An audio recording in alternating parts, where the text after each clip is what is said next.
All right, all right, all right, all right. Thank you so much for joining Captain Hunter's podcast. Thank you so much. I really, really appreciate all the viewers out there. Thank you, thank you, thank you. And make sure that we are um, doing what we got to do. I got to make sure everything's working here, right? All right, cool, cool, cool. So thank you. I want to thank you to my special guest, candidate, PhD candidate. She was so gentle in reminding me she is a PhD candidate, Miss Michelle Dartis. Thank you so much for joining Captain Hunter's podcast. Thank you for having me. Absolutely, absolutely. So we're gonna have a great conversation today. It's been a while since I did one of these live. When the pandemic hit, I kind of chilled out a little bit. I myself went back to school, and then I didn't do anything for a little bit, but I really want to get back into doing these types of shows. I think that they're important to get our voices out there and to give the culture what we so badly need. So, candidate Dartis, please tell us a little bit about yourself. Sure. Um, where to start? Uh, I'll start with how I became. Well, how I'll start with being my about being a mom. Um, I was a teenage mom. I met my daughter's dad, as a young lady. He was an older guy, actually. I met him through my half sister. Um, and I was smitten, definitely. He was, like I said, an older guy. So, like a lot of young teen moms, a lot of young teenagers, I just saw this beautiful man and I was taken with him. And so, we got together and, like lot of young, the young girls, I just, thought I was full of myself and nobody could tell me anything, and not realizing that I really should not have been with him because he was like 22 and I was 16, and not realizing the ramifications of that at that age. Of course, I just knew I was just attracted to him. He was, one of those pretty eyed type of men, and he had a body, very much in shape, and again, I was just taken with him. And so, we did what we did, and I had no intentions on getting pregnant, though. Of course, I was in high school. I was Of just course, having fun, of course, of and course. of course, girls, I wanted him to be my boyfriend, and of course, he's a grown man. He's like, he's not trying to get tied down with somebody, and so we went our separate ways. And then lo and behold, my cycle did not come when it was supposed to. And I was regular. And so I knew that more than likely I was pregnant. And sure enough, it was confirmed. And so, yeah. And that's how my one and only child got here. Her name is Kelly, and she is now 36 years old. And so life went on. My parents, thank God, helped me, along the way. Um, but they didn't stop me though. So I started my academic career at a local community college, and from there I just went on and got my associates, and then later on my bachelor's in 2004, and then just kept working full time. That I got the opportunity to go to graduate school, believe it or not, for to become a librarian of all things. And it was a full ride. It was Librarians Leading in Diversity Fellowship here in Indianapolis, Indiana. I had no, didn't want to become a librarian in the first place, but the opportunity to go to school and not pay for it was very attractive to me. I love libraries. I love books. I'm like, and not to have to pay for it, I'm like, I'm going. So I did that program back in 2009, 2010. Loved the program. Got a chance to go to Princeton University. Went to a couple of different places. Just while I was in that program, opportunities and things of that nature. And the whole thing for this fellowship was to we had to commit to work as a librarian here in the state of Indiana post graduation, and that was it. Otherwise, other than that, we were free after that. But the problem was, as cohorts, because they did 4 phases at that time, there were no jobs for everybody once people started graduating. And so that was a problem too. And at the same time, my father had gotten sick. And, and then, of course, like I said, there were no jobs for everybody at the time, here in the state of Indiana. So they had to end up letting people, take jobs out of state. But that wasn't an option for me because I ended up becoming my father's primary caregiver. My parents were still married, but not together at that point. Um, so I took on that responsibility, as his caregiver. He was at the nursing home at the time. I became his POA, and and I was like, well, once I finished that program, we graduated in 2011, May of 2011. I realized I like being on campus, and so I was like, well, maybe I can go back to school and get a second master's degree. Well, I had thought about, at that time too, about pursuing another PhD, pursuing a PhD program, but the cost scared me. So I was like, It is scary. yeah, I couldn't believe how much it costs. It frightened me. So that's when I said, well, let me go ahead and pursue a second master program. So I chose higher education at Walden University. It was online, and I was like, well, let me go ahead and just jump on this program. So I figured, so I could become an advisor, a student success, coach or something like that, because I really like the environment of being, on campus.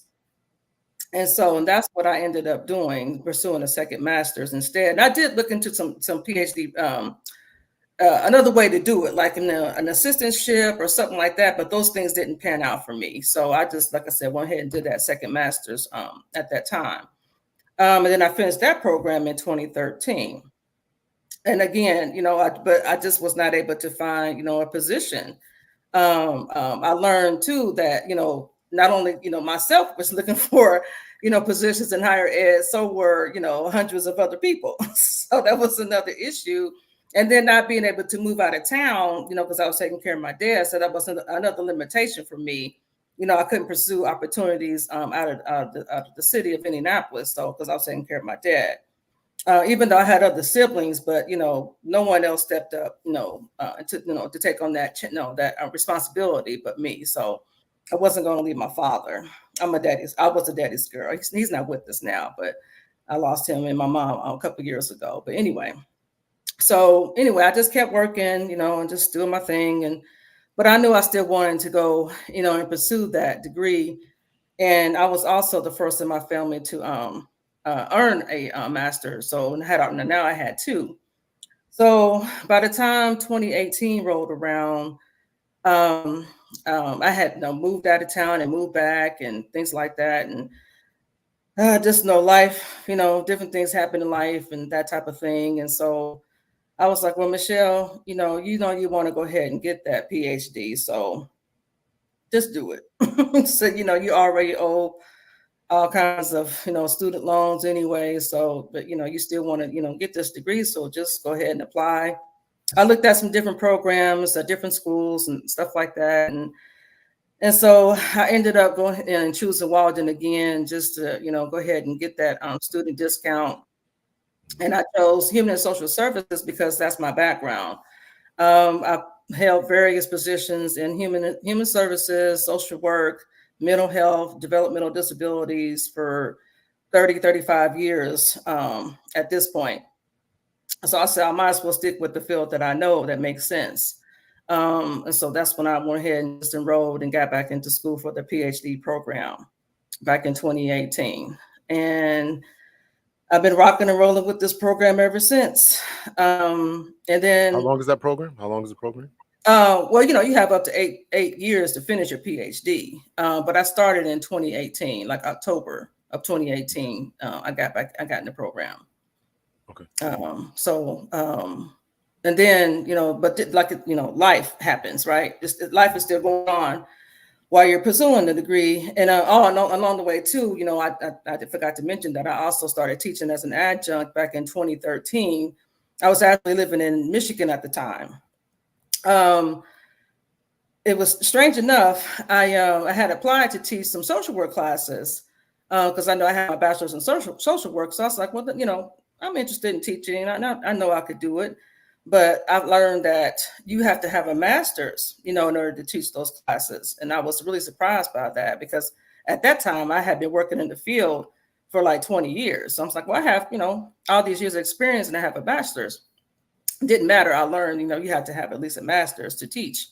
But the faculty recruiter is like, well, you have this master's in library science, and I think you'll be a good fit to teach our APA college writing classes. And that's why she pulled my resume.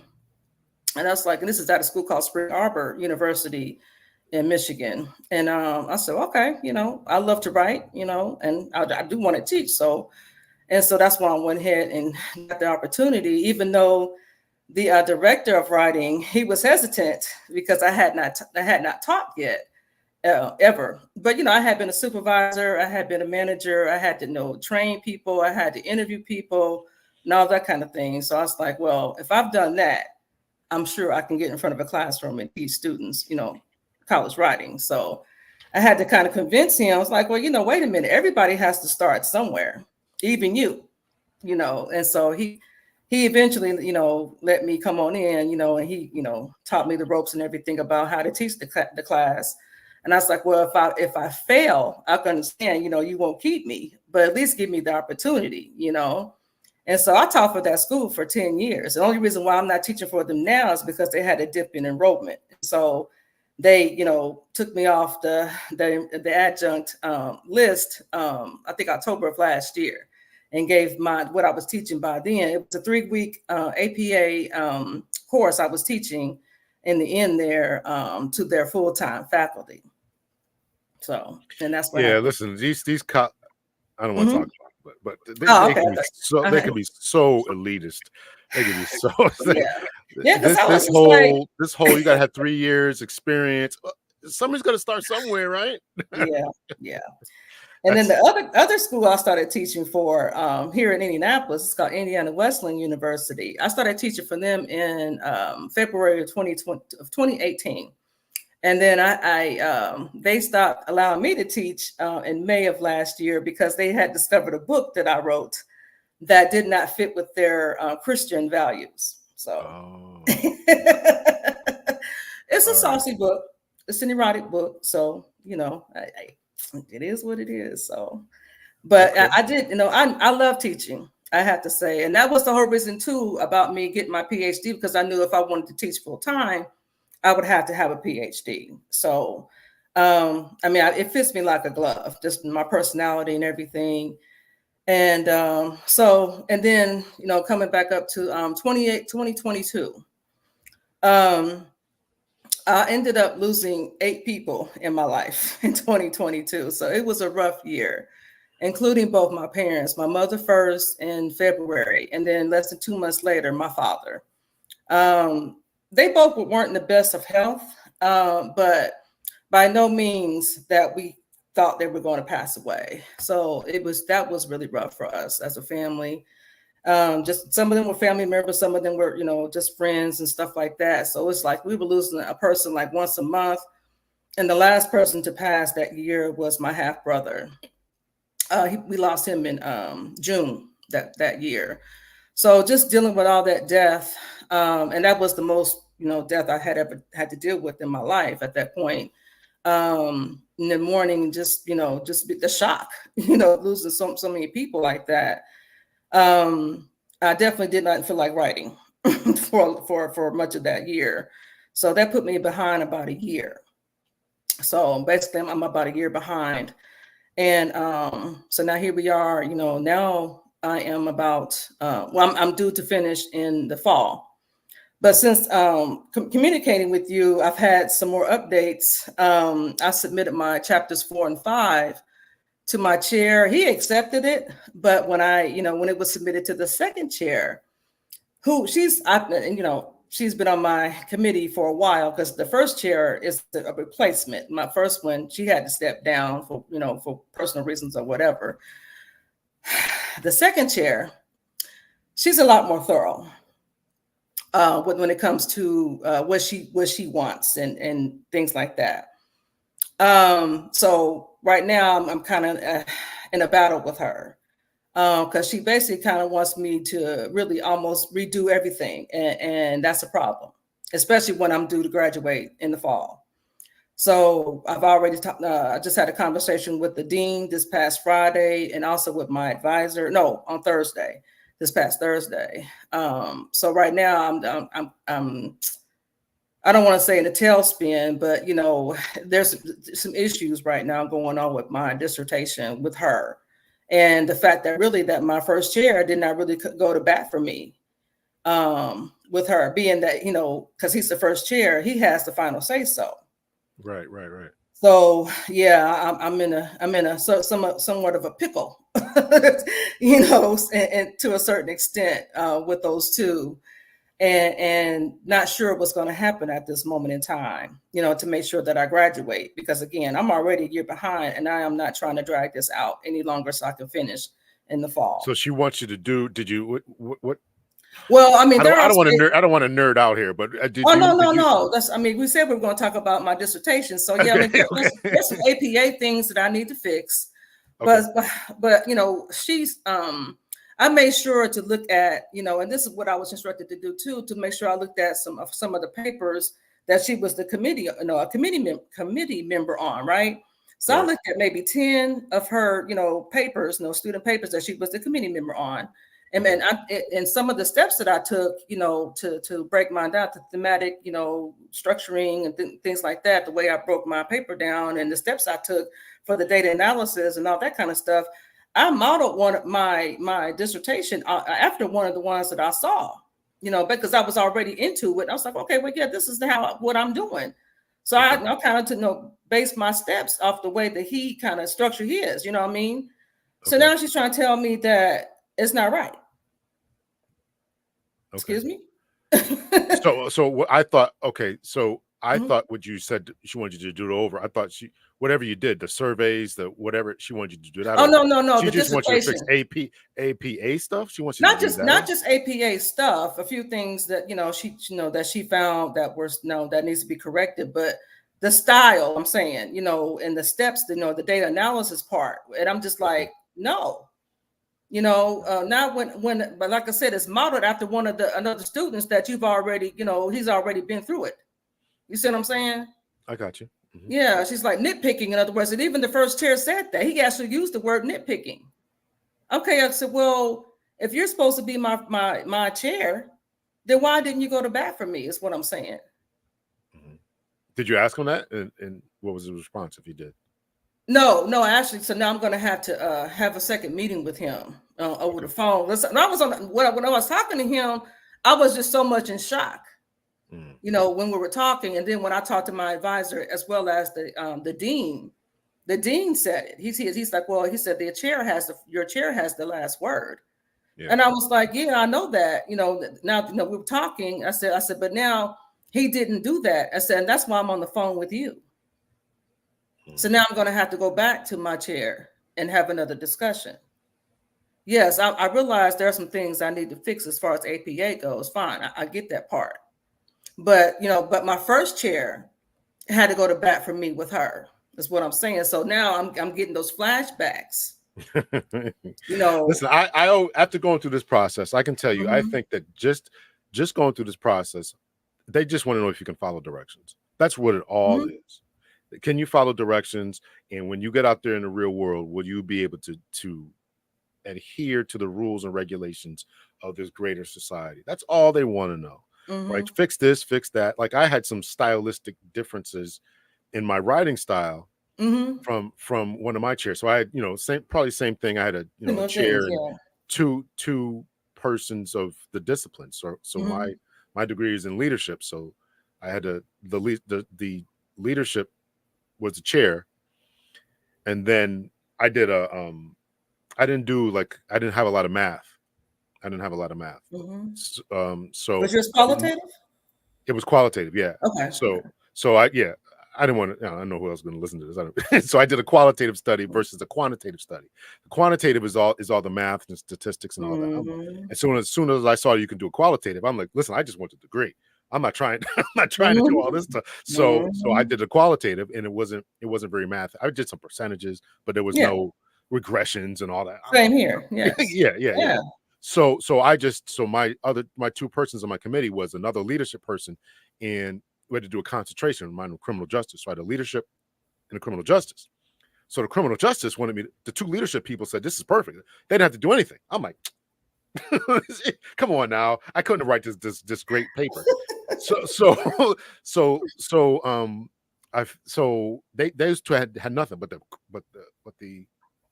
CJ guy said, "Oh, you got to fix this, you got to fix that," and he just had a problem with the way my style in writing. Mm-hmm. So finally, after like I don't know, it was like 15 things. I'm like around 6 or 7. I'm like, wait a minute.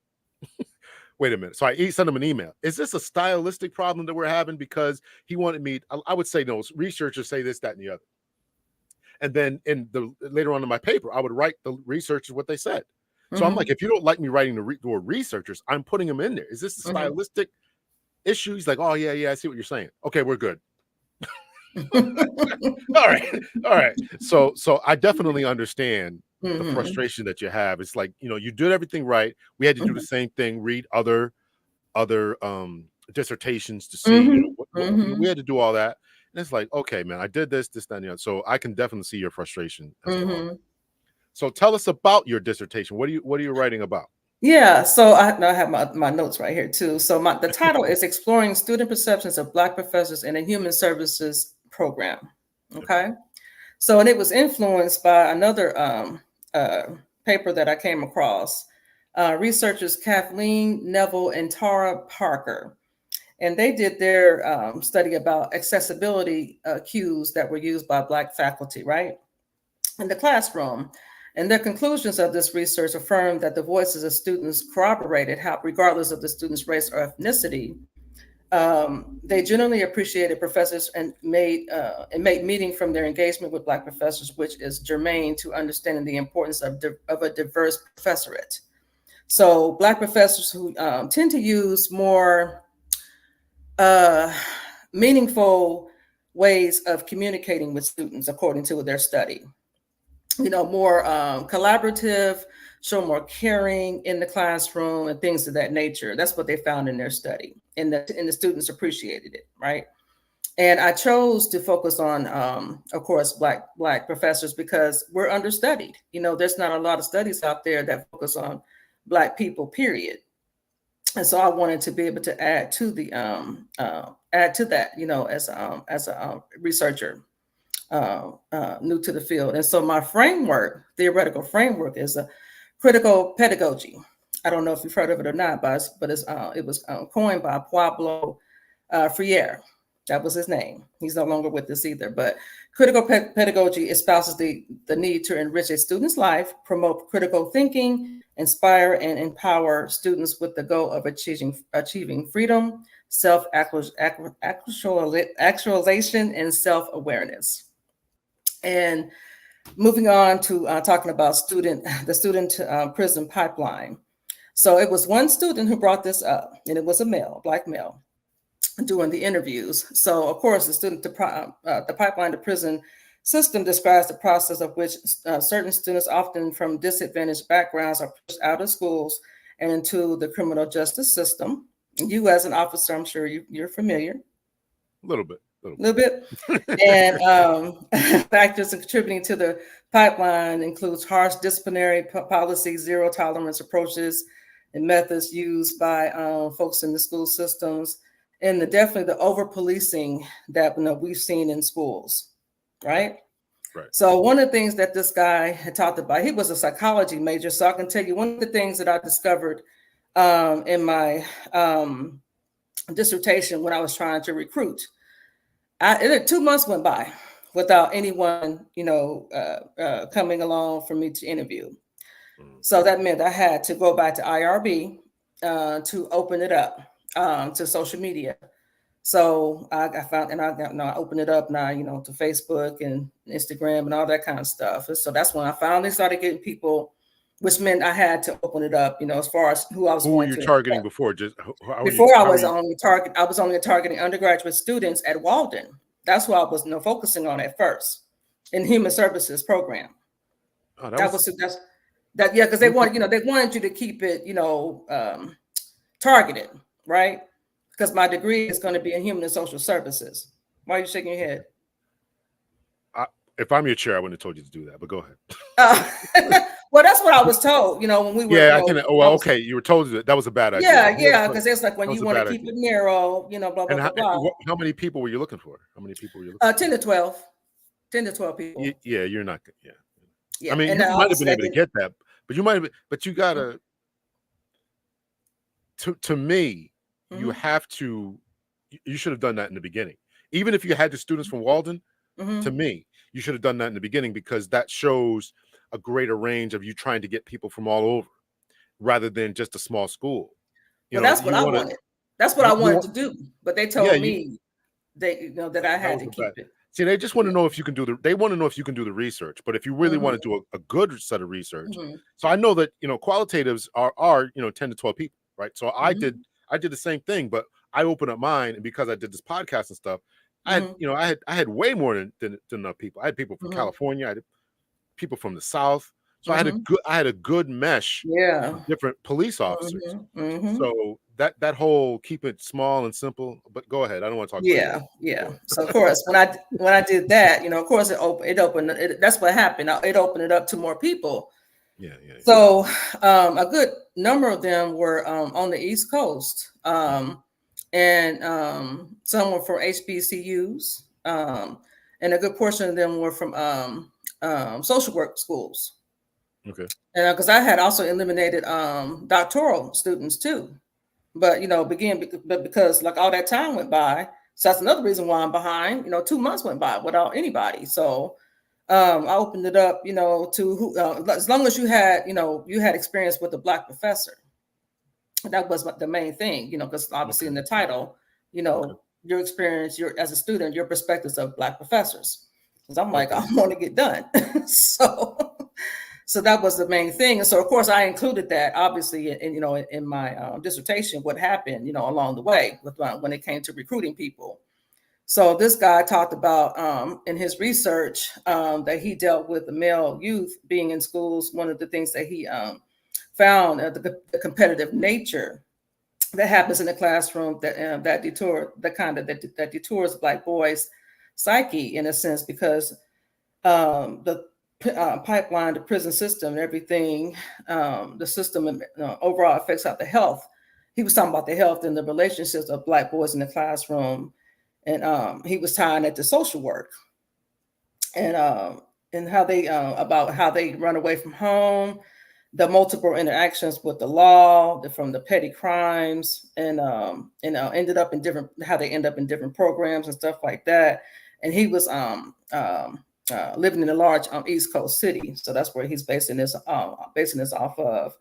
He I talked want to about dig into that research there. I want to dig into that research. Wow. yeah, yeah, and so he was talking about how different programs and how to mitigate the issues and stuff like that. And then let's see, the presence of law enforcement. He was talking about how of course, we've seen how an increase of law enforcement, and then the research too that I had came across, the increase of law enforcement in schools, not just with the the regular I don't know what you want to call them. School Not resource officers. Yeah, the resource officer. That's what I was trying to. Yeah, just now you're seeing the real police officers, in schools, and Yeah. just their presence there. That's different, versus for like when I was, in grade school and junior high, in which they don't even call it that anymore. They call it middle school. So that's really different, in the 21st century. So let me ask you this. Let me ask you this. Mhm, We're talking about the school to prison pipeline. You talked about these different persons' experiences. mhm, What is your research kind of is in particular? Let me ask your opinion about this. mhm. Is in particular are Black males number one targeted for this school to prison pipeline? There's a truck Yes, driving by. Number one. mhm. So are they Definitely. targeted? Are they targeted for this? Are Black they really? boys and also just girls and other young people of color, like Latinas. Yeah, Okay, definitely. The research does speak to that. but Definitely, they're they that are they're definitely targeted. Okay, They're they're definitely, specifically yes, targeted.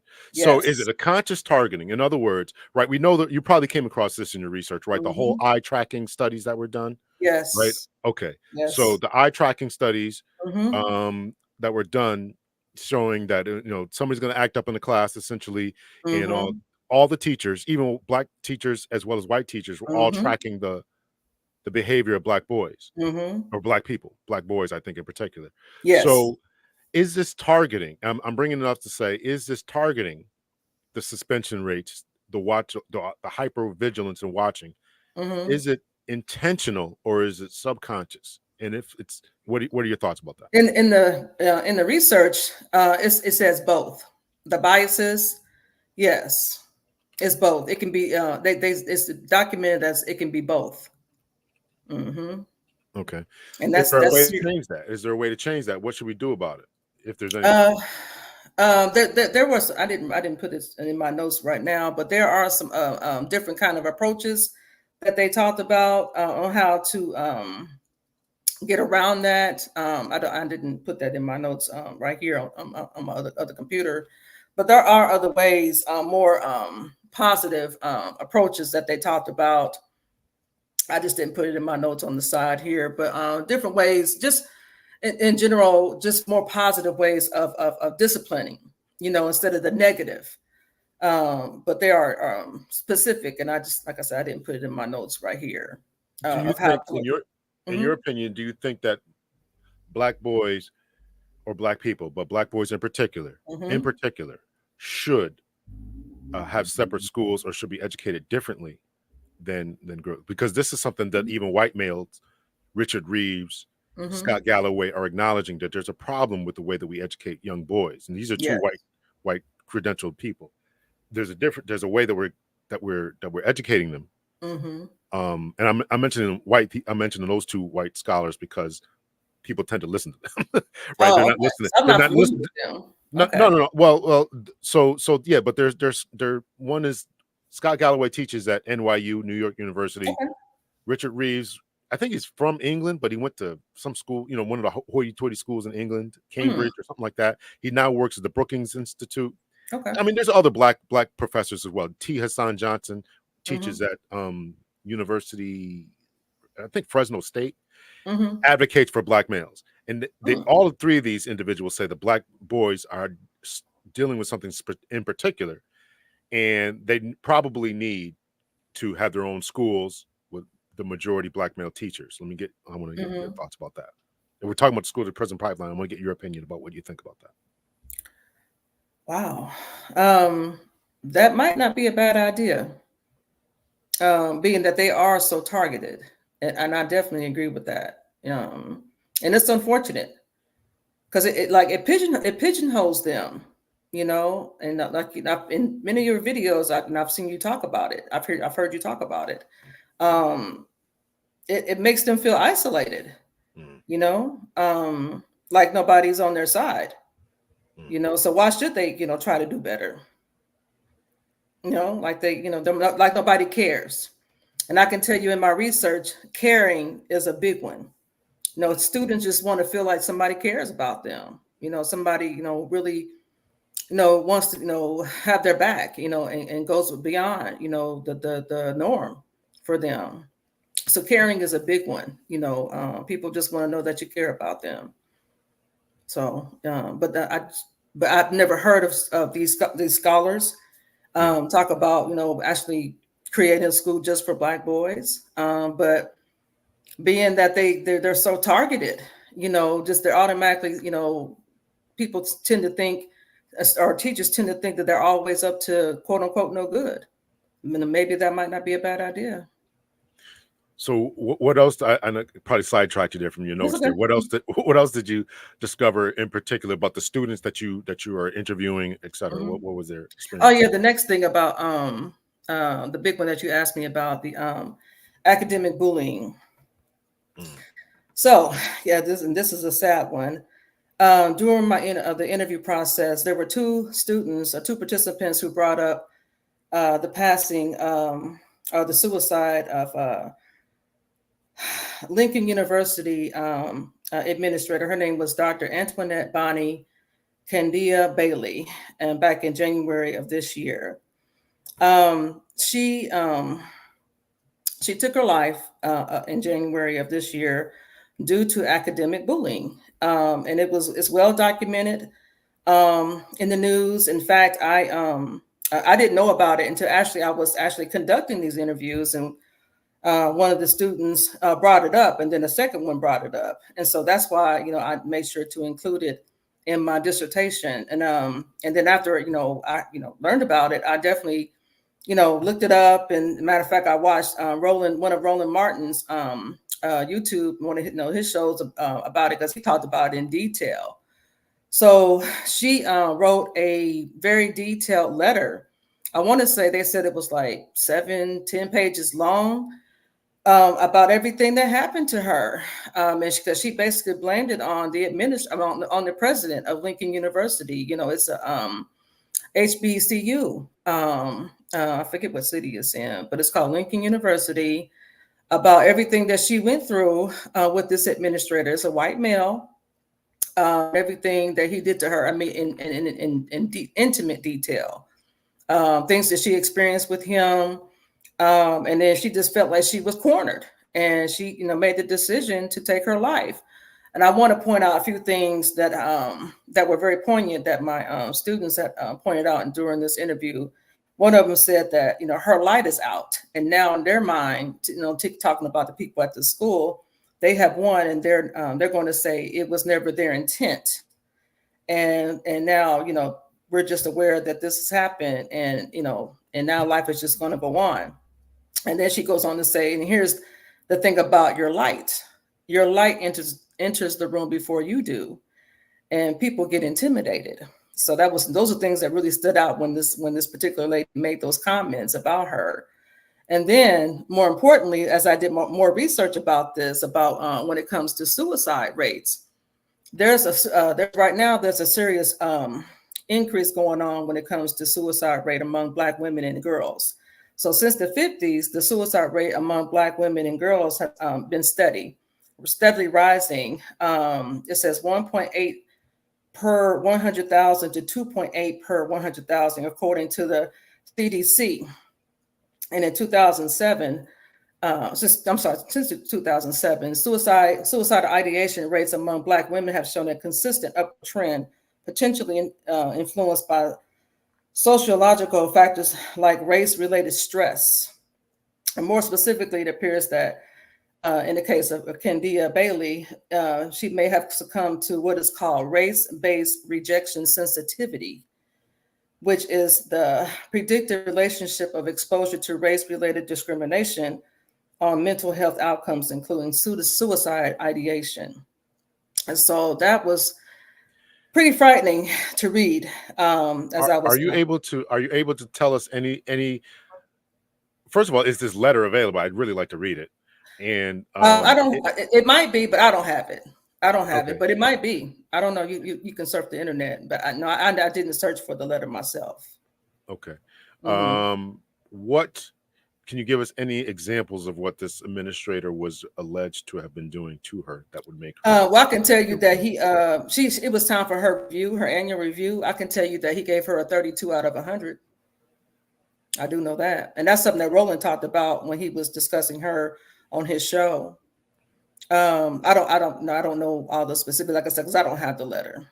I just know that he on his show, and it's like I said, it was back in January when I first learned about it. So I did watch his show, and he did break down a lot of the different things that he had that she said that he did to her. And I know she was. What was her name again? Her name? Let me go back to her name, and Dr. Antoinette, and then she went by Bonnie. That was her nickname. Candia, Candia Bailey. Okay. Mm-hmm. All right. Yeah, I'm not familiar with that. I'd like to check that out. So. Yeah, definitely. Yeah, that's really interesting. So the students brought her up to you. Are they? Yes.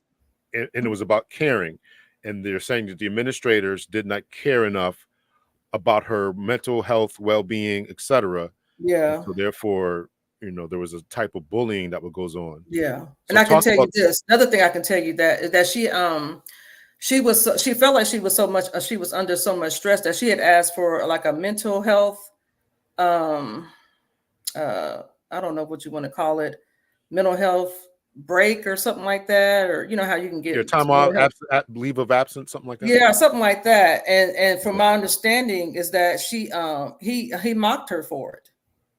Oh wow. Yeah, and then like told other people. That's something that was private, between her and and him, because he was the president. So yeah, it obviously goes really deep. And so yeah, I So mean for so her is to the come. I'm sorry. So is the consensus that you're saying is that Black people who are in academia are Mhm. generally more caring? Is that what your research is showing? Mm, to a certain extent, yeah. They tend to show more caring, and definitely from the Neville and Parker, the accessibility cues. That's what their research has shown. Yeah, versus their Okay. counterparts. Yes. And you said that was part of your framework, that this Parker study. The Mm-hmm. Parker, Mm-hmm.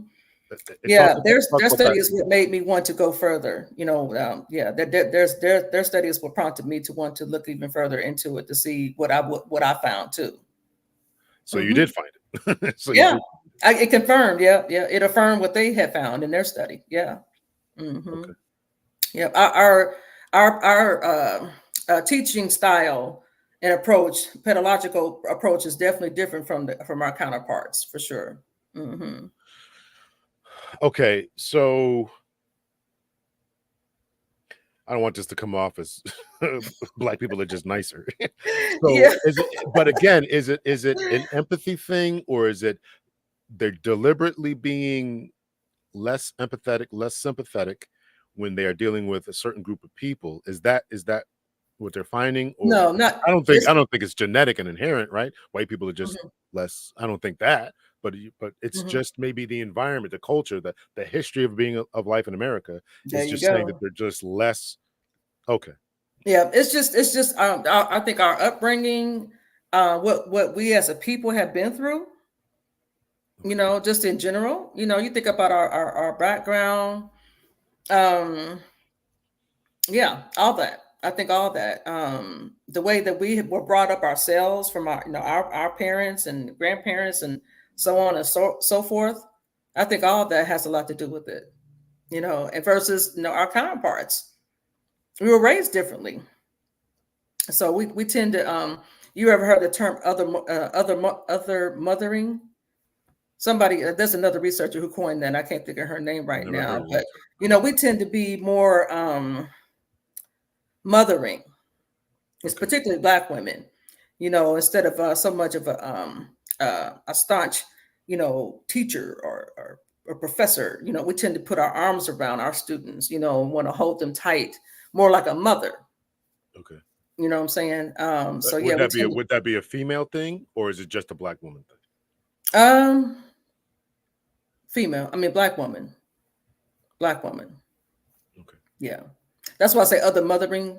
And there's, like I said, a researcher who coined that term, and I can't think of her name right now. But there's a few articles out there about other mothering. But that Black women tend to do, Black female professors, and that's what she talks about. We just have this approach as Black women, and that we just have this approach about with our students, and no matter what their ethnicity is, doesn't matter. That's not the point. It's just about our approach when it comes to teaching styles and the way that we treat our students versus our counterparts. We just more like when we approach them like a mom. Did you get your work done today? How are things at home? And our Oh, well, counterparts. I'm gonna tell you, Mhm. they make us do that. I mean, I teach at a couple of different universities. They're like, oh, Oh. oh my God, I don't want to do all this. I gotta check in and ask. Oh, come on. Yeah, yeah, So maybe it is mother. I'm certainly not other fathering. I'm telling you that yeah, yeah. right That's now. And just to the something we extent tend that to I do do it, they naturally. make Yeah, me do it. So they make you do it. Okay. Yeah, they make us do it. Oh, check in and do this and do that, and I know that they're, and I tend to be very lenient. I definitely understand. Like you, I went back to school, working, Mm-hmm. and all that kind of stuff. So, like, I am not, if you tell me, listen, I got a little bit behind, I'm not going to take points off, but just tell me. Mm-hmm. And Yeah. so I get emails all the time about, oh, listen, it's things are due on the Sunday. It's Wednesday. It's the Wednesday past. Like, oh, I couldn't get it done. Can I get no? Mm-hmm. Listen, I told you to tell me, right? And then their advisors are telling me, Mm-hmm. listen, no, it's in my announcements. I'm a nice guy. If you just tell me, it don't take Yeah. anything to send me an email saying, listen, I Mm-hmm. got behind. I had to run out. Yeah, I had death in the family. My car broke down. Internet is out. We just had a bunch of Mm-hmm. storms. Just tell me. Yeah. Just tell me. Keep you informed. Yeah. I used to do this. I was the same way, just I'd rather for you just keep me informed because I know life happens, things happen Life that's going to be out of happens. your control Yeah. sometimes. Just tell So, me. Just tell me. but that's, Give but when us you do it all the time, that's a different Yeah, when story. you do it all. Yeah, after a while, it's like, nah, give us some examples of this academic bullying. This is a term that I heard Hmm. before you, but I want to just talk about it. Hmm. Academic bullying. Give us some examples of that. What that looks like. Um. Well, like I said, with her, that's my first time hearing about it too. When I came across her story. But I guess other things could be, um, I guess actually what I'm going through right now. That's the way I feel. Like I Okay. said, because it takes me back to what my first chair was going through, with her. Just I just feel like because I've heard it with other students too. Actually, at this school, that they it's like when you get toward the end, they tend to do things to slow you down. I mean, this is not the first time I've heard that before. Yes, I did hear that about. See, I did hear that you've about heard the it school. too. So I they did hear start that. Yes. like they want to put roadblocks in your way. Yes. So Yes. that Yes. could be a form of academic bullying right there. So Yes. you know, Yes, you are not the first person who said those see, exact words to me. They're slowing you mm-hmm, down to get another semester or two of money. mm-hmm. I've heard that and I've read that on a couple of different websites. So So that's that's unfortunate. That's yeah, and unfortunate. that's not cool. And that's why I've heard about them. That's when I started hearing about them lawsuits too. I started Yes. reading about them. So I was like, Yes. oh my God. Yes. Yes. Yes. Not good. Not good. No, So but we when it we went comes, to the same. I got uh-huh, my. I don't think I said this already, but we mhm, got our. You got your degree and my degree. We at the same school, so I did. mhm, I did hear they didn't do that for my master's degree, but they. I've heard that about the doctoral program. It's like mhm, everything is good, right? You're an A student. Everything's great. Your papers are wonderful. You hit this mhm. class. It's like, wait a minute. It's like you're like a first grader again. It's like you don't know how to Right. write this. You know how to do this. Like, what are you talking about? Everything was Mhm. good up until this point. So yeah, I definitely Yeah. can understand that. Mhm. That's unfortunate. That's unfortunate. Yeah. That's really unfortunate. Yes, it is. Um. So you plan to talk to your advisor, school chair, and see if you The can get chair this again. straightened out. Right. Yeah. Okay. Yeah, that's the plan. Because, like I said, when I talked to the dean on Thursday, he said he was going to look at my dissertation and get back with me on Saturday. Okay. And which he did. He said he could, he went into the system task stream. I guess you remember that the task stream, the way you submit your. I don't I know didn't if you have that. had that or not. Okay, so No, well, we for didn't have that. me, We had no. It was just an email. Send me an email. oh, okay. Well, now they have task stream where you submit your dissertation for the second chair. That's where they review it and then provide the feedback there. And that's why I was surprised when I could say because he sent me an email. I'm like, how come I'm getting an email talking about you want to talk to me? And that's when I knew something was up. Okay. I'm like, okay, he wants to have a conversation, so that tells me that something's up. Instead of just providing the feedback on the document itself. And so that's when I got all this stuff about what she wants to So see. is his assessment that she's nitpicking too, or is it just? Yeah, it's her. Yeah, because he had already reviewed it. He had already reviewed it. Chapters 4 and chapter 5. I sent it to him first through email, No, no, no. and The that's when dean. he. We're talking about the dean. The Oh, the dean. dean. Yeah, Yeah. yeah. He said he went into the system, the task stream, and he said what he could see. He said he talked to both of them, and that and as I told him, I want her replaced at this Oh, point because okay. I said after going through this with her with my first chair. Now here I am with the second chair, this, this replacement chair, this guy that's in my chair now. I said, I'm not happy. I just don't feel like should have to go through all this again with her. About, outside of the APA stuff, fine, I get that. I can fix that. But this little nitpicking stuff, I don't want to go through this again with her. And then Did for she, my, did she give you a list? Like, it was a highlighted list about what she wanted changed, or? yeah, she did. She did. Oh, but then she attached this Excel spreadsheet. Really, lady? She wanted you to do an Excel spreadsheet? That's what I'm saying. Right. Really? All right. That's why I'm looking at my chair. I'm like, really, dude? You're not gonna say nothing? All right. I don't want to beat up on the school or these ladies. Yeah. School to prison pipeline. Give me your assessment as to what we can do to fix it. I suggested the different possibility of different schools for particularly for young black boys. What is your assessment of what we should do about the school to prison pipeline? Well, I wish I would have put those. They put. Just talk to me regularly. You ain't got to give it as I know. Well, I just with me not having, I don't have any boys. As children, I only have the girl. I like the ideas that these other researchers have put in there. That there was some, like I said, some programs that they had suggested. I like it's a positive approach instead of the negative. I agree with that. I don't think the negative approaches are working. The negative approach is being the police officers in schools, the arrests, the expulsions, the suspension, in-school suspensions. Those aren't working, right? They're not working. I think more positive approaches in whatever sense that could mean for whatever school system. I think a more positive approach would work for these young people.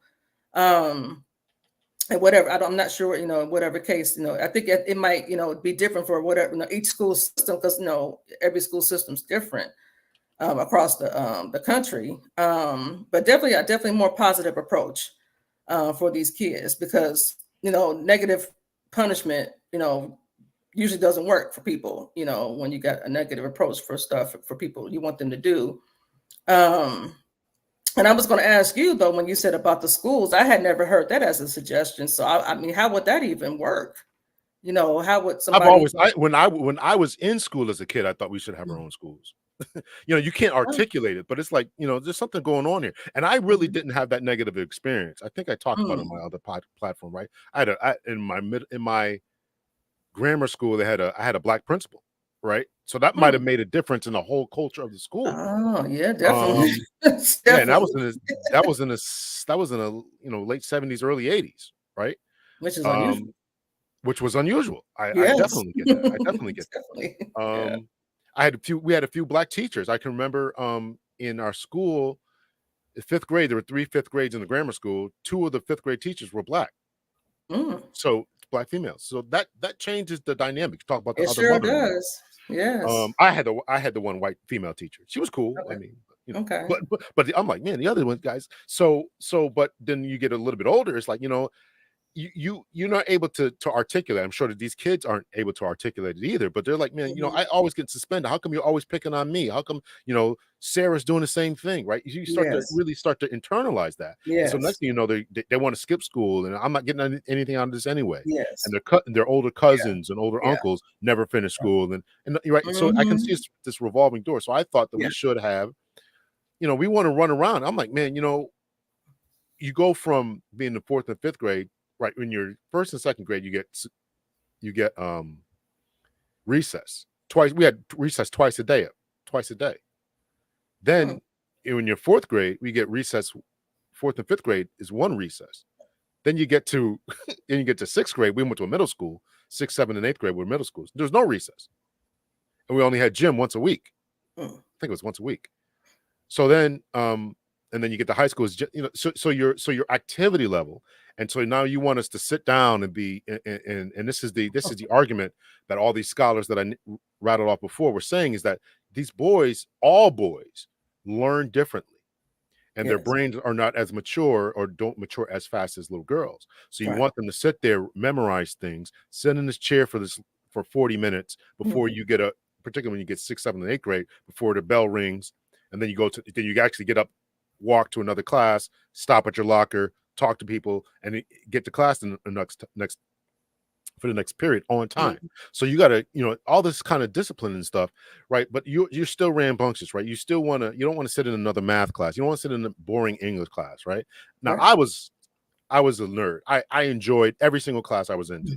I enjoyed it. I mean, I didn't have a problem with English. I loved history, still love it till Mhm. today. So I definitely get that I was a different kid. But Right. to the kids who were more physically oriented, more Mhm. tactile, they Yeah. needed to be in a shop class, Mhm. woodworking class, right? They needed to be. That's what they needed to be. Right. And I have a friend who's homeschooling his kids, and when I look at their programs, right, they're out in nature, right? They're talking about stuff, and they will okay, and it will be in a live active thing. Right now, here's how we do the algebra to figure out how the pyramids were built, because and you can see them are manipulating things and making it live to them. Everybody who's in a class who's taken an algebra class, like, when am I ever going to use this again? But if you Mhm. if you put them if you put them in an environment where they can see, this is how the ancient Egyptians built the pyramids, this is how Mhm. everybody did whatever they did, this is how bridges are built, right? If you show Mhm. them and give them and bring them to these different places, it Mhm. is such an expansive environment, and they can see it in real time, in real life. And that's Mhm. what we're saying that boys need. They Yeah. need that, you Yeah. know? So, That makes sense. Yeah. yeah, that makes sense. I can see that. I can see. Well, I know that they still have some academies for boys, but they're probably expensive though, right? They're Like the right, private but schools. the argument is that this needs to be a public school thing. This is Yeah. a public Yeah. school. Yeah. So, Yeah. I agree. yeah, so that's just some of the things that I would suggest. Hmm. So let's talk about your book that got you kicked out of Yeah. Yeah. you got a Um, you got a book, right? A couple of books here. I'll bring up the first one here. okay. Okay. Well, let's do the less Yeah. spicy The one. first one would be this ain't that. That's the first one. Okay. Trinity. That's we can do this one first. Yeah. Yeah. So Trinity. Yeah. This is my grandbaby. Trinity is her name. So my daughter, at one time she was told she couldn't have kids, right? And she was like 15, 16. So I just assumed I would never be a grandma because I wouldn't. I know I wasn't having any more kids. I thought I would, when I was younger. I thought I would get married like so many other girls and all that kind of stuff. But that stuff didn't happen, and I was fine. My daughter was the first grandbaby. I mean, first grandbaby. She was the only one for a whole decade before another one came along. So anyway, so Trinity finally came along when my daughter turned 30. And so, we consider her our grandbaby because, again, my daughter was told she would never have kids. And so she was, her pregnancy was high risk and everything. But, bless the Lord, she came here. Everything was fine. She was fine, everything. And so I wrote a story about it. So Trinity's earthly arrival from heaven is about that. It's about my daughter giving birth to her and her coming here from heaven as a gift to my daughter. And so that's what this story is. And then I published it late, right before Christmas last year, right before in December. So that's what that story is about. Trinity being a gift from heaven to my daughter. And it's Okay. available on Amazon as well as Barnes and Noble online. Okay. Very good. Mhm. Very good. All right. We are going to, let's see here. Uh, and Yeah. this is the one that got you booted out of somewhere, Yeah, that's the one that got me out. Now, this right? one is definitely near and dear to my heart because it was in the works for over 25 years. I Okay. started this book when my daughter was in grade school, but I didn't publish it until 2021. It's very, very, very, very loosely based off my own life. Okay. I see you laughing. Can you have very, very, and loosely in the same sentence? Hey, I just did Very, it. very, but loosely. Very. Okay, go ahead. um, so I just let me give you some background story. Yeah, give me the tea. Give me I the tea. I started want to this. hear about your story here. Yeah, go Yeah, ahead. so I just it was like, and I've always loved to write. It's been my passion since I was a kid. I could tell you that my mother, she used to tease me, and she would say, "If you be still long enough, Michelle will write on you," and that wasn't far from the truth. I used to write on my sheets. I used to write on the furniture, almost everything and anything. My first published piece that I ever wrote was for our newspaper here in Indianapolis, the Indianapolis Star. It was about being a teenage mom, believe it or not. That's what I wrote about. When I wrote it, it was let's see, back in '97. It was published in '97 in the local paper here. So that was my very, very first published piece. But anyway, back to the story. So anyway, I was just sitting down one day, and then this story just came to me. So I just went over to the computer and started writing. So then my first time I sat down, I wrote like 5 or 6, 7 pages about this story about a young Black woman, just dealing with life, trying to find her husband or whatever, about, dating, trying out there in the dating world and all that kind of stuff. So, but this lady here, Cleo, is the main character. She ends up, on her journey in life, thinking she wants to get married and have a family, settle down. She's got a best friend named Shelby, but then she ends up falling for a female co-worker who's married with kids. That's not what happened to me. Okay, make that clear. This is a totally made up story. But she very, very loosely. Okay, go ahead. Yeah, it is. I mean, so the only thing that is true is that I do have a history of dealing with females. So that's the only thing that is true about me in this story. But like I said, she goes on this journey with this co-worker because it was they're both their first time of dealing with women together. And even though, like I said, she's married though, the lady. And so anyway, they do their thing. But like I said, remember the lady's married, and so of course that doesn't last. And because she decides to stay with her husband and her children, but then she goes on. Cleo goes on with life, and ends up finding her person, as they say these days, and later on in the story. And so she goes on her journey with her, and so they see what happens, as they move on. And so this story, like I said, I picked it up and put it down over 25 years because I was working, raising my daughter as a single parent, because her father, even though he lives here in this city, he never moved away. He just decided not to be a part of her life, unfortunately, like so many other guys. So that was hard on my daughter, actually. So I guess like so many other women can speak to that. I was one of those moms who's, her dad, he just chose not to be a part of her life.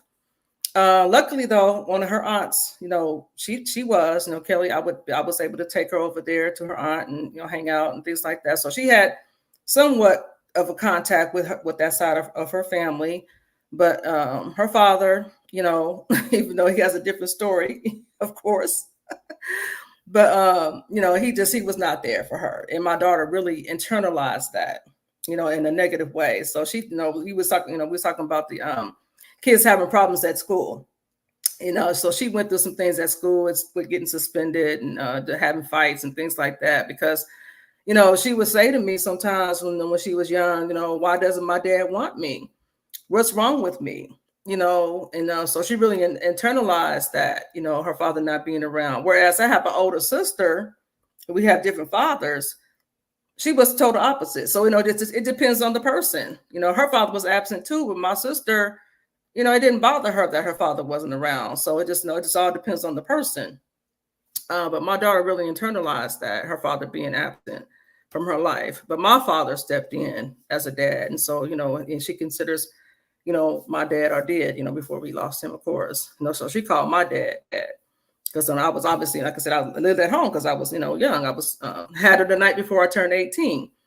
So her birthday is December 18th, and my birthday is December 19th. So my mom, when she was born, my mom quickly said, "She's your birthday present." So, and that's something I'll never forget. My mom saying, obviously, because she literally was. I had her 4 hours before I turned 18. So anyway, back to the stories. Like I said, I picked up and put it down because, again, just the working, going to school. I know people were tired of probably me talking about it. Because again, 25 years is a long time to be working on a book, obviously. But I knew I would finish it. I just instinctively knew I would. I just didn't know when. And so but with the summer of 21, I just made myself sit down and focus and finish it. Because I had, like I said, picked up and put it down so many times. And that summer, though, I just made myself sit down and focus and finish it. Even though I was obviously working on my PhD too. But that summer, I made myself just sit down and just sat at the computer and just made myself finish it. And I self-published. So as I said, both of these are self-published books. And under my own label too. I created my own label, Leave a Mark Press. I created that myself too, and just made it happen. Oh, And okay. then I didn't know. huh? Okay. I didn't know My, that was my, a thing. I didn't know that was a thing. Creating your own label. I mean, I never thought about it. I mean, publishing company. That's what I Publishing meant to say. company. Yeah, I'm sorry, I didn't mean to say label. Yeah. So I had actually thought about, going to a publishing company, but now, in this day and age, it's so easy to self-publish. And I didn't want to wait. I didn't want to wait around, being that, I had already waited 25 years to publish this book. Okay. And then going back to the school, Indiana Wesleyan, and I knew that it was a possibility that they would find out, because obviously the theme, of this book is erotica, because there's some sexually charged scenes in the book. It's not just dealing with lesbianism. It's not dealing bisexuality. It's dealing with men too. Some pretty steamy scenes in it with men too.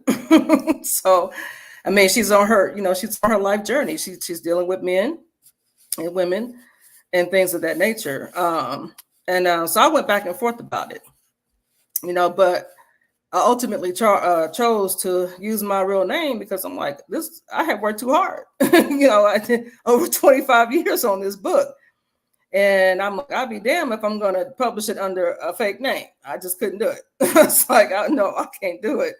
So it is what it is, but the funny thing is too, Big L, is that, I had read other articles about people who identify as LGBTQ or whatever, who had lost their jobs, because they had worked or taught for Christian schools in the past. But it's just, and I never thought that would ever happen to me. And then when it did, it was just like, wow.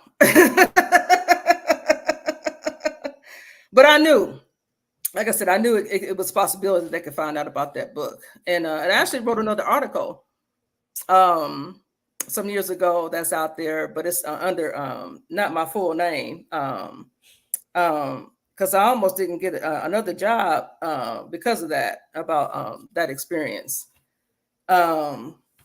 But it is what it is. But it's just weird that they, of course, they reserve the right, because of being a Christian school, to discriminate, against people who identify as such. So, Okay.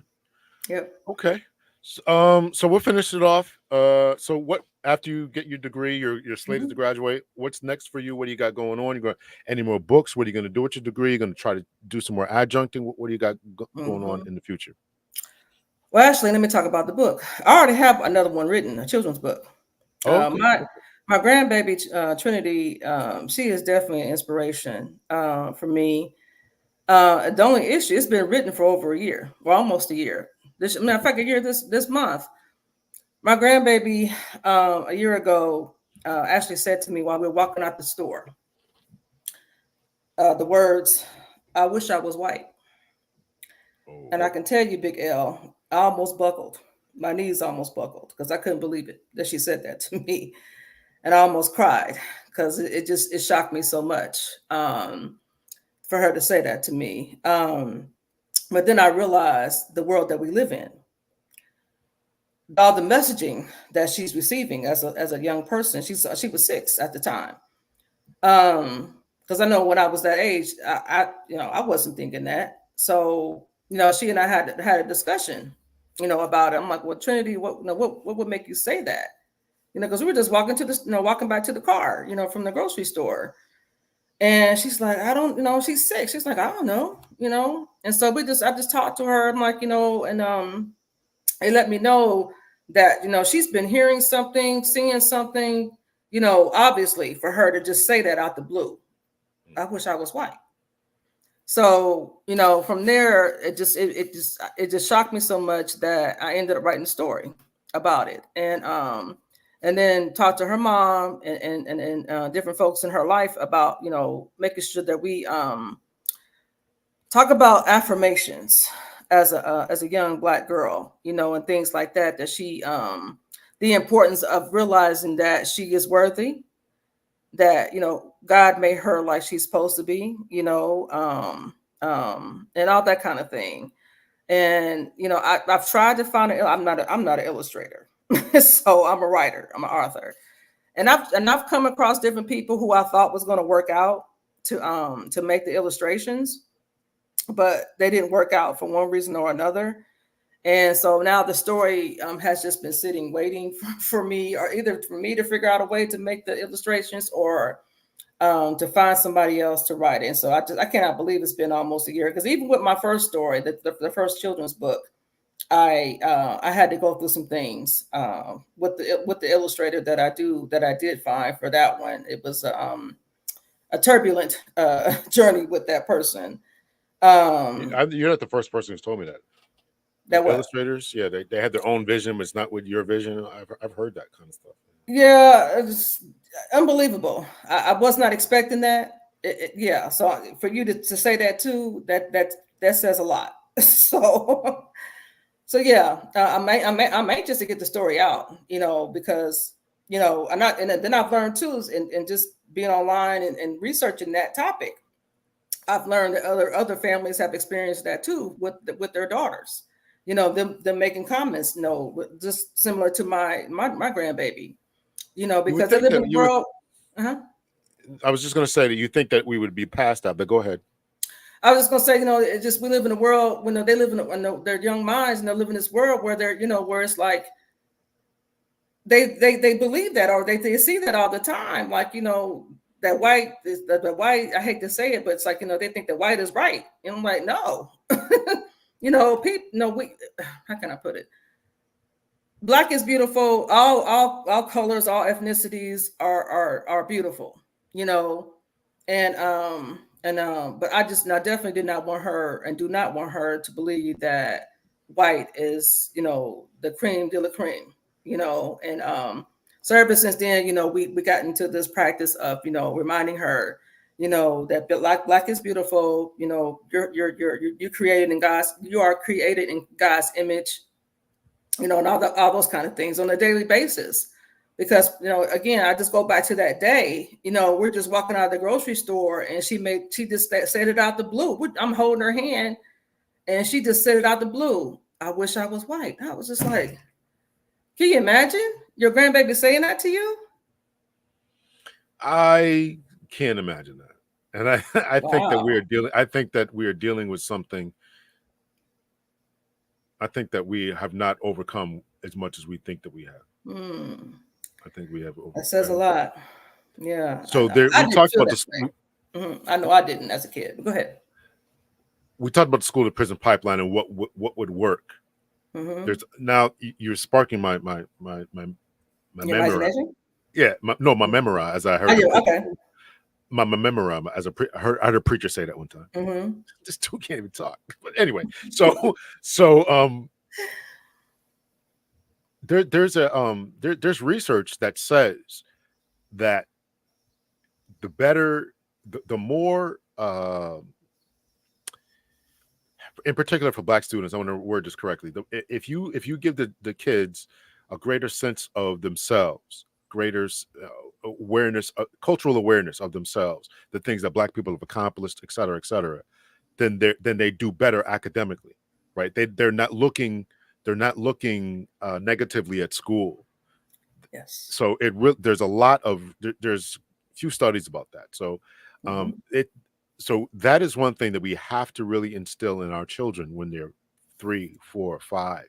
Get the Hmm. children's books that you wrote. Get the black cards that education cards that people are creating now, more Yes. children's books about cultural history, the things that African Americans have done, and that gives them a sense of pride. So therefore, when they're out in the world, they can see, because they're inundated. Just even if it's the press has done so much better, the news, the TV shows are so much better. There's representation everywhere, and it's actually Hmm. kind of nauseating, right? Yeah, it was. We can't. Yeah. We can't. Every white dude is not with a black woman. I mean, come on, come on. So, but if you, but I actually appreciate them trying to do something, because Yes. when you go to the store, as you said, right? If she's seeing, I don't know the neighborhood you live in, but if Yeah.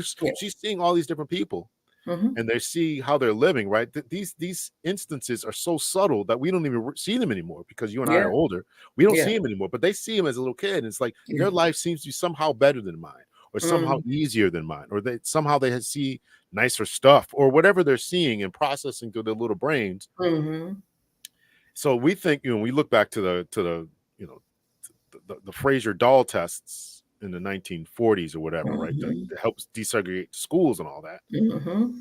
right? So, but your granddaughter is a living example that 6, 7 years old, that this is still going on, and we Yeah. still have a lot of work to do. Yeah. And Yeah. I used to I used to press my daughter about that. I'm like, because my daughter's maybe a shade or two darker than I am. Okay. And I would constantly listen. How do you feel about yourself? What do you think about yourself? Do you Hmm. think that you're beautiful? I'm telling you, you're beautiful. The other boys think you're beautiful. All this kind of stuff, right? And Hmm. I always did it. Her hair, right? And when other people do her hair, oh, it's so no, don't start that nice hair stuff. Don't start that. And my daughter has fairly softer hair. It's not really as kinky as others. Hmm. But I'm like, listen, we don't do that. We don't do this hair stuff. We don't just do the hair. Don't talk about it.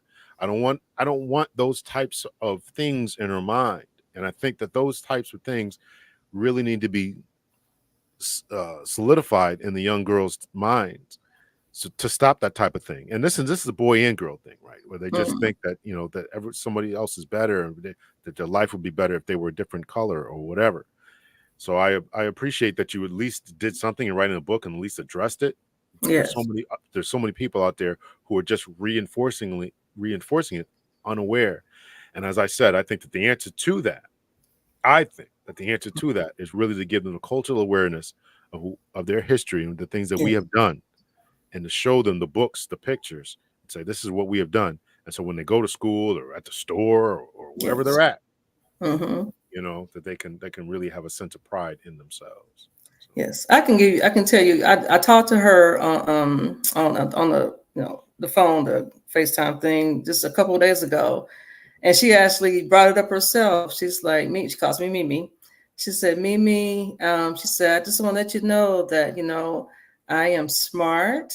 I am intelligent. She said it on her own. So those affirmations, they're sticking. They are in her mind without no one having to prompt her.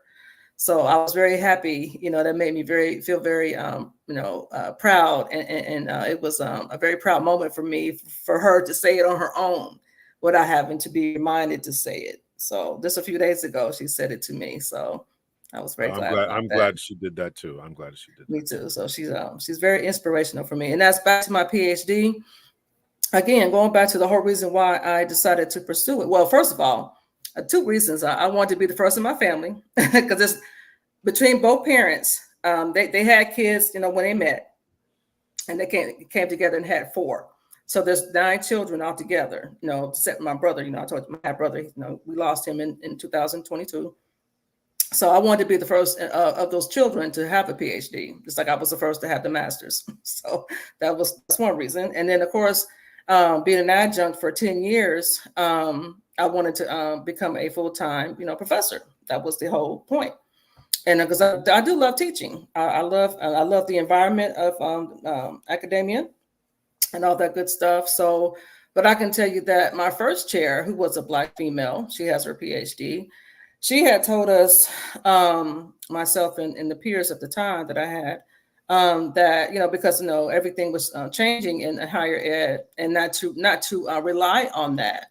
because the jobs, might not be there for us to teach because, people who are already tenured, were starting to lose their positions and things of that nature. So she said, for us to not to depend on finding a professorship position and to look outside of academia potentially to find, employment. And she encouraged us to do that. So she just said, just keep that in mind at the time. So, but now, because I've done so many different things in my 35 years plus working, so I'm open at this point. And so I'm not sure exactly what I'm going to be doing now. I definitely, want to definitely write more, obviously, because I am a writer. So I just, an author.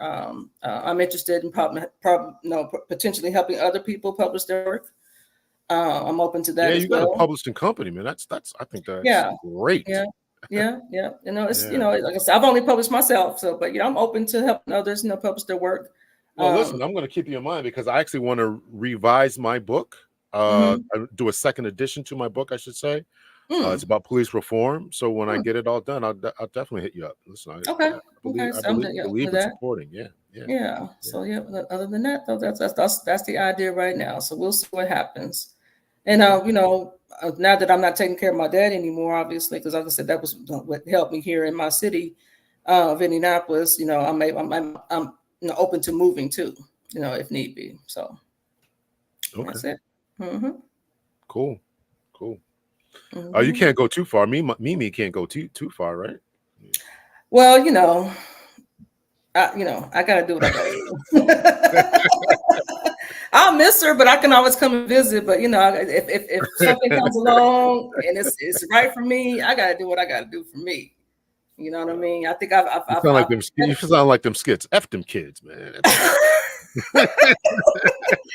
I held it down for my dad for all those years, taking care of him. He would say to me sometimes, he's like, you tired of taking care of your old man. You tired of I'm like, Dad, it's my duty, and I don't regret any. I didn't regret that at all. I felt it was a privilege of mine to take care of my dad.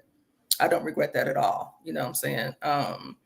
And then my grandbaby too, like she's 7 now. She's good. She's good. And I'll miss her and I'll come visit her. That's not a problem. But if the opportunity comes along that's gonna, pay me what I need to get paid, I gotta go. So Yeah. F them kids. so, thank you so much for having me, Big L. It was Oh so nice to man, talk with listen, you. it was great. It was great. So we're Hmm. gonna call it. Thank you so much. And hope people reach out. Is there a way to people can reach out to you if they want to get something published? You got an email or anything like that that people can reach out to you? Oh yeah. I did it's called leave a mark. It's all lowercase, leave a mark leave a mark press at gmail.com. Leave a mark, leave a mark press dot I keep saying dot, leave a mark press at gmail.com. All right, I'll put that on the screen here for a little bit. Leave a I'll mark put it- press at gmail.com. Yep. Okay. All Very right. good. I'll Thank put you that so in the much for show having notes me. there. Don't hang up. And so we'll see you guys next time. I'm going to try to keep these going here. We had some great conversation. Thank you so much for tuning in. If you watch this later on, please make sure that you hit that like button. If there's something you want us to talk about or want me to talk about, make sure you do that. Also, remember, I have a couple of other podcasts. I don't have them up here, but LMH Consulting Services. Oh, we And didn't talk about the wretchedness. Did you still want to talk about that? yeah. Listen, I just remembered. I just remember too. Go ahead. I'm all ears. Talk about the ghetto ratchetness. Go ahead. Talk about it. Oh, the video. The one thing that stood out to me the most was there was a lot of cursing from the different participants. I noticed that. No, fucking the word fucking. I heard a lot, and you're talking about the initial video I played. Yes. And yeah. these are not. Again, I want to emphasize What? these are not dumb people. These one was a lawyer. One said they were doctors. Other people had been to college. So every time I talk about this, listen, I don't know if you read the comments. I'm a big L PhD, but they're all like, where you meet these people at? These are all. I'm telling you, these are educated people. Yeah, where did you come from? How did you find these people? They find me. Oh, No, no, I wasn't on that. I wasn't on that panel. It was something that I watched on YouTube. oh, No, no. okay. Let me be very clear. I was to the audience members out there. If you watch this video, if you make it 100 hour and 26 minutes in, Yeah. I played a clip on Clubhouse. Clubhouse is some app, kind of like YouTube, and so Oh. people call in and they just kind of just give their ideas about whatever. So another YouTuber that I do follow, he posted this. He posted, this segment of what occurred in Clubhouse, and the people that were Mm. in the Clubhouse room, chat, whatever, are people who had. One was an attorney. I think the host of the show called himself doctor. I don't know if he actually had a doctorate or if maybe he's a medical doctor. I don't know his credentials. Mm. I met a bunch of people who said they had doctorates and don't have them. So, Okay. so, Mm. and then there was like two ladies. One is for Harriet. I don't know if you know her about her YouTube channel. Yeah, She I has a know lot of her. YouTube. Okay, so she was in there. Yeah, she I think published an excerpt of my book. oh, okay, She okay. did. Yeah, yeah, yeah. Kimberly Yeah, Foster is her Kimberly name. Foster. Yeah, yeah. Yeah, so she went to Harvard. So she's in this room. These are Mhm. not dumb people, No, right? they're not. No. Right. So again, to that, so they're talking about this ghetto ratchetness. Now, the woman who brought this up, who brought up the idea of ghetto ratchetness, am I saying that right? Ratchet Yeah, feminism. ghetto wretchedness. Yeah. Ratchet feminism is a theory that is being taught. So feminism is a theory that is being taught in numerous universities throughout the United States. And the idea, so the woman who brought it up, woman who brought this up, is what they call a divester. A divester is someone who is a black woman who solely dates out of a race, in particular white men, because they don't think that black men are up to par. So that's why the guy kind of posted a clip of it, a snippet of it. Um, so she brought it up to talk about how bad black women are looking and all this, that, and the other, right? Like it's like get yourself together. That was kind of her what she was saying, and you heard for yourself how she got attacked just for bringing it up. Oh, who's talking about this? What universities are these really? So she had to defend herself. So I had Mhm. never heard the term before. Right. Listen, I never heard the term. So I went and did my own research, and that's when I came up with the research that you then watched a little bit more of. I don't know if you Mhm. did you watch the whole thing or you did not? I know. I had to go Okay. through it because, like I Okay. said, I watched that game this morning. It's Okay. because I didn't realize So that the game started at 9:30 this morning. So okay. yeah. So Mhm. after that, Mhm. after that segment, what happened was um when after that segment, I played maybe 20 minutes of that and 20 minutes of the video that you probably watched. And then after Mhm. that, I actually went to the research and read through about two or three of these ratchet feminist theories from Yeah, these I academics. watched some of that. Yeah, I Okay, watched you going okay. through it. Yeah, I did watch some of that. Yeah, Yeah. so I'm like, so when they were saying that you don't know what you're talking about, she was exactly right. These are highly educated black women, as you're about to be, Mhm. or you already are, but you're Yeah. gonna get that official title, Mhm. talking about it's good to wear bonnets in public, it's good that we're twerking, it's good. What are we talking about? So I want to get your opinion. Am I wrong about this, or what are your thoughts? No, like I said to you in a few emails that we went back and forth about, and my daughter was here earlier too, and we were talking about it. No, it's not okay to wear bonnets, house shoes, and like I said, pajamas in public. It's not. Like I mentioned in my email again, how we show up in the world is important. And to make, and I had never heard the term either, until you sent me the clip, and I'm really shocked that it's actually being studied, because that's news to me, that is actually being studied in universities across the country. And I was at the grocery store yesterday, and so I came across a person who had a bonnet on, and I just could not shake the feeling about it, because I know you had sent me that clip, and I just thinking about it, and putting those two and two together, and how I see it myself here in my own city, people in public dressed like that. And then I don't know if you've seen on Facebook or on social media at all. There's a 5-year-old child whose mother put a wig on, her child at 5 years old, and it's like a reddish color. Have you seen that? I did. I think I saw that. Yeah, yeah, I saw that. Unless I saw one. I saw one with a 2-year-old, a binky in her mouth as they're doing her hair. I'm dead serious. A binky in her mouth. They're doing her hair, and you can see multiple hands. Not like the one mother's doing it. Mother, auntie, cousin, bigger sister, someone, bunch of hands in it. Go At ahead. 2. At And 2. my daughter told me that she saw some clip where the child was like a infant. They was perming her hair. That might be. Well, Maybe that's This one was definitely a wig they threw on. Definitely. yeah. I'm just like, why are you see? And I'm But like, how? Go ahead. This goes to exactly what what we were talking about with your granddaughter. This is Yeah. not only is the messaging coming from them, from Mhm. them folk, it's coming from us. Yes. When we're talking about our hair, when we're Mhm. talking about our colorism, when we're Yes. talking about you're stupid, you're ugly, you're this, your nose is too Mhm. big. It's us that's doing it. Yes, it We got to is. conquer that. Yes, Go it ahead. is. No, I just could not believe everything that I was hearing from that clip that you sent me, especially the language. And then I was like, what is this? And then I mean, not that obviously I cuss too, but I was just shocked to hear it on this video. I just was like, wait a minute, what am I hearing here? Anyway. And then like you said, as you were reading everything about this subject and how it's being studied, but I totally disagree with it. No, it's not okay how we show up. And that was the young lady that you had on there that day, the other day, and I saw your clip. I totally agree that no, how she was correct, and I'm glad that she was checking the young women because she looked like she was probably in her 20s. Right, Um, right. that So she she's that like she, a 40-year-old because she's yeah. saying it's about 40-year-olds. People Oh, tell me all the time. People mhm. tell me all the time. These are young girls, right? They're not young. Not always. They're not always. No, they're not. They're not ratchet. No, These girls are no. driving BMWs doing this. Yeah.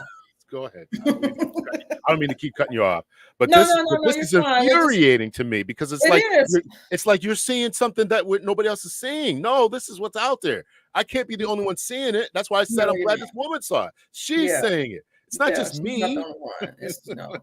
Like I was telling my daughter, no, it's how we show up in the world is important. And it's not, it's the way you're presenting yourself to people, to the world in public is important. Really, no matter what your color is either, because white folks do it too. I see people of all ethnicities doing it. It's not just black folks. And it's not okay to wear your indoor clothes outside. Period. You could say it's just our opinion, whatever, but it's not appropriate. And then what you're teaching your kids, it's not okay. No, I don't want to see Trinity, my grandbaby, dressing like that outside. No, I don't, and I won't have it.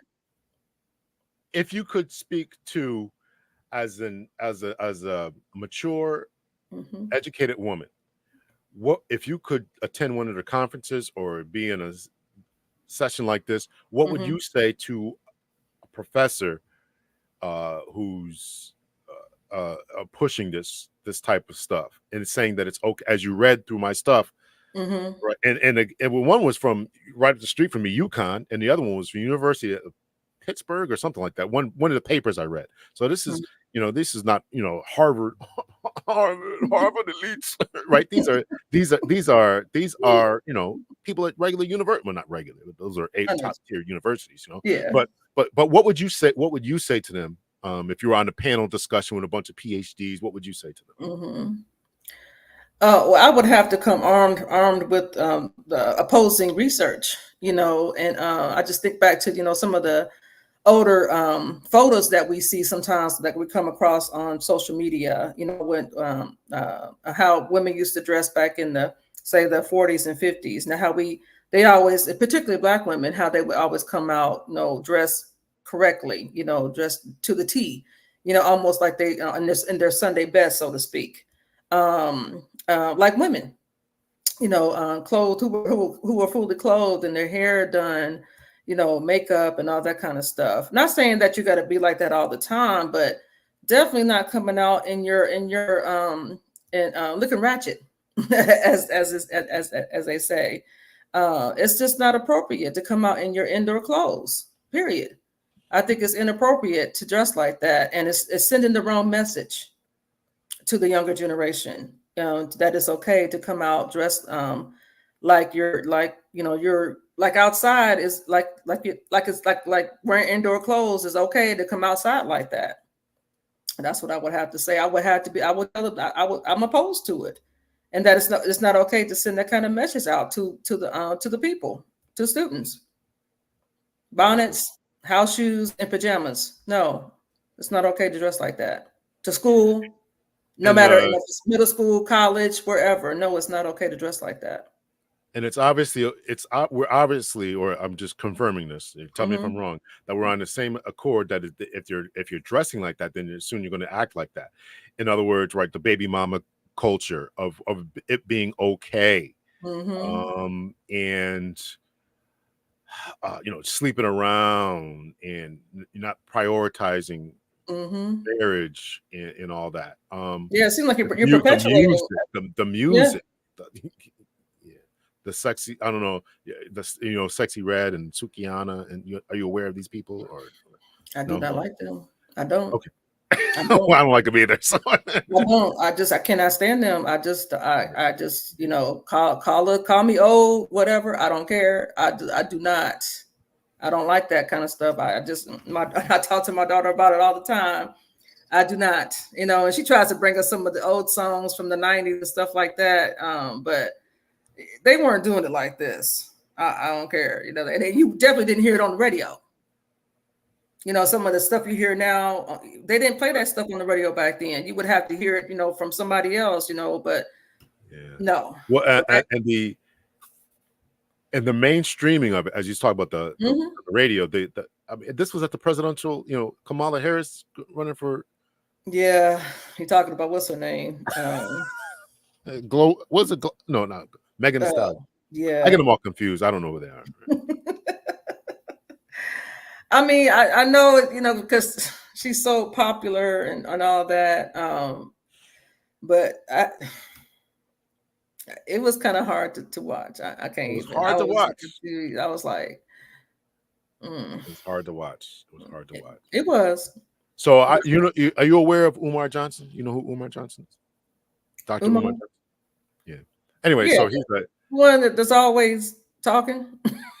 he's Yeah, always talking. yeah, Him. So yes. I was watching him last night. He entertains me. I mean, I laugh. He annoys me, but yeah, Well, go I mean, ahead. I could definitely see that. I can definitely see how he's annoying and all, but he entertains me. Hmm.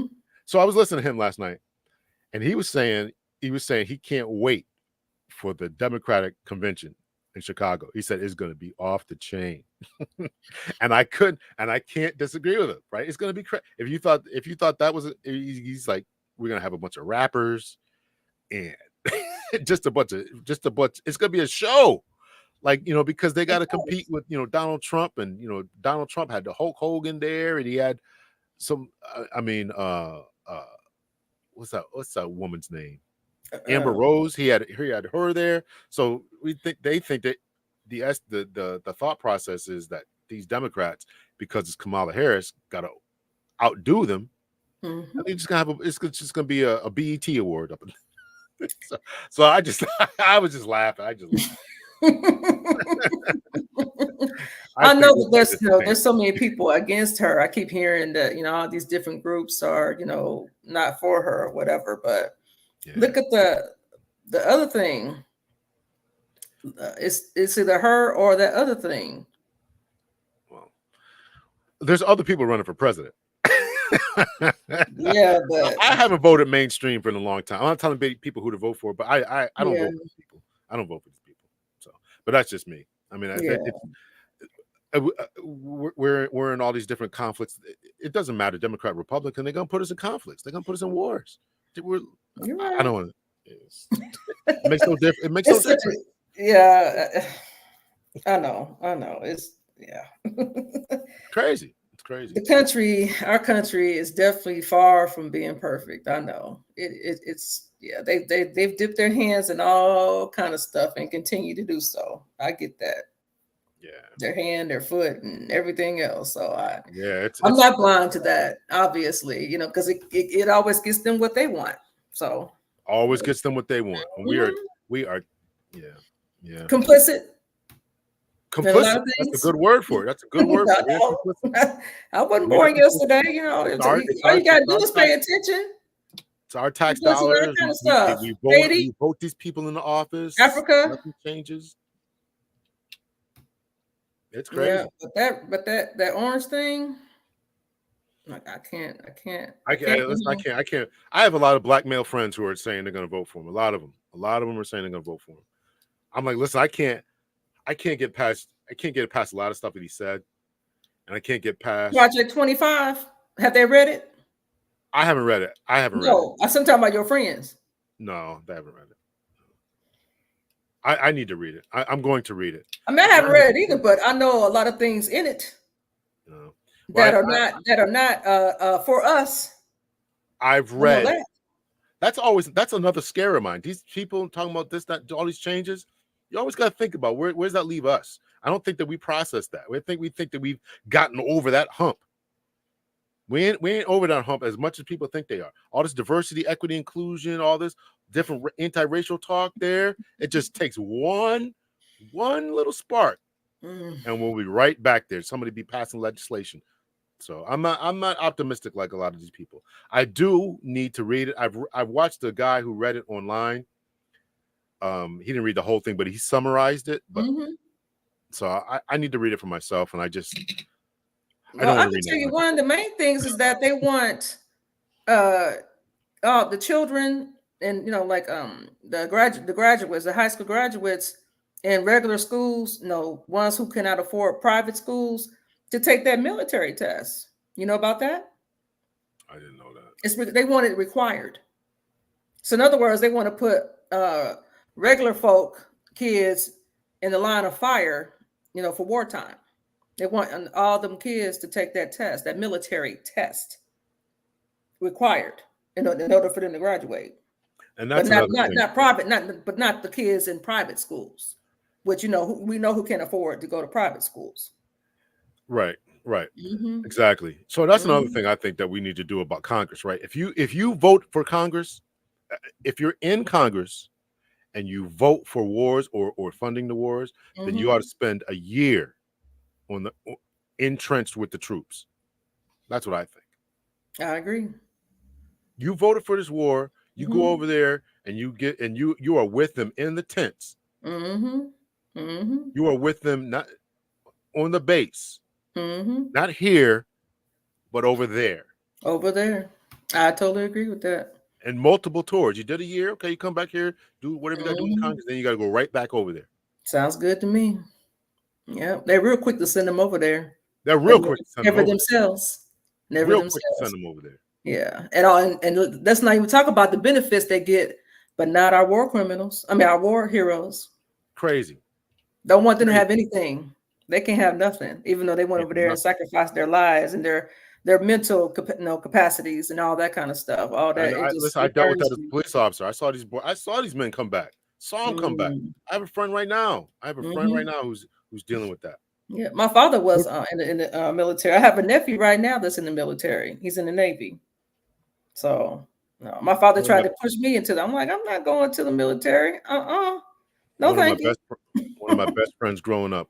One of my best friends growing up. To see him now. He's doing okay. He figure Hmm. out a way to really kind of cope with what he's dealing with, but he is not the same person that went over there. I believe And it. but Mhm. he's doing well. He's got a he's keeping his head on his shoulders. He's nowhere to where you hear these other vets are. Got a Mhm. good house, good woman by his side, Yeah. good functioning. He's getting his military pension, just fully functionally retired. So he's doing well comparatively speaking. But Mhm. But you could tell he's not the same. yeah, and I love that brother. I love him. Hmm.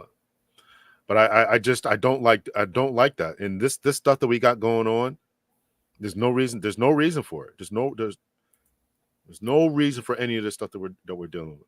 I agree, Military, except for greed. except for greed. Hmm. Except for Hmm. greed. Hmm. Greed and money. That's it. That's it. Too much death. And all those children over there talking about in Gaza and all that kind of stuff. It's crazy. Yeah, it is. It's inexcusable. It's inexcusable. It is. I totally agree with you. It's inexcusable. When it first popped off, I was just like, "Are you serious?" This song's been going on since the 50s, 60s. Yeah. Whenever that Yeah. state was created. They knew it. Exactly. They knew what was going on. Exactly. You're They right. knew what they did. They You're knew what they right. did. All these conflicts, these people fighting these people. Mm-hmm. They know what they were when they drew these lines, when these European powers drew Mm-hmm. these lines, these borders, these artificial. They drew them Mm-hmm. right in between them. Yes, they Because did. we get you guys to fight each other. We get you guys to fight each other. We just take the resource away. You guys fighting each other. That's it. And let's not even talk about Africa and Haiti. Listen. Yeah. and I've been to France, and I'm going to continue to watch the Olympics in France and know what you did to Haiti, and know what you're still doing to these African countries. Yeah. Okay. Yeah. Okay. Yeah. It's horrible. It's horrible. And no, it's so disheartening as a human, because you feel like you want to do something, but what can we do? That's the $1 million question. Until we all decide to do something. Mm-hmm. Until we all decide to collectively do something collectively. Yeah. Because right now I just feel like we're so disjointed and so apart. Everybody's just here and there and everywhere. It's like we can't come together to even make a plan to do anything. So yeah, sad. It is. Yeah. I really, really appreciate you coming on here. I'm sure that the powers that be are going to delete this. It become corrupted somehow. All right, they were talking good until they started talking about politics and geopolitical. Cut them off. You're right. It's like they're gonna probably have a camera on us somewhere. Start having somebody follow us around or something. It's already doing that. This is doing that. You're right. Crazy.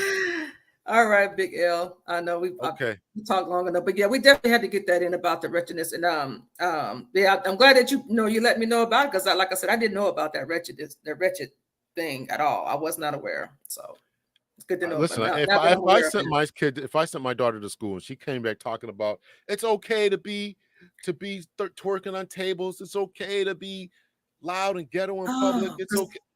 Didn't you share a video about that? The restaurant guy. What city was that in? Dallas. Oh, God. I was just like, oh God.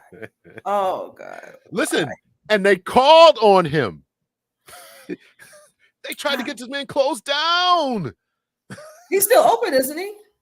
As far as I know, somebody sent me a message saying that he was still I was just like, are y'all serious? Yeah. Beautiful place from what I could see in the clip. Fine dining. He wanted to have a fine dining experience. Fine dining place for us. And this is what you get. Because it looked like some of those places here in Indianapolis, where you see the other people have.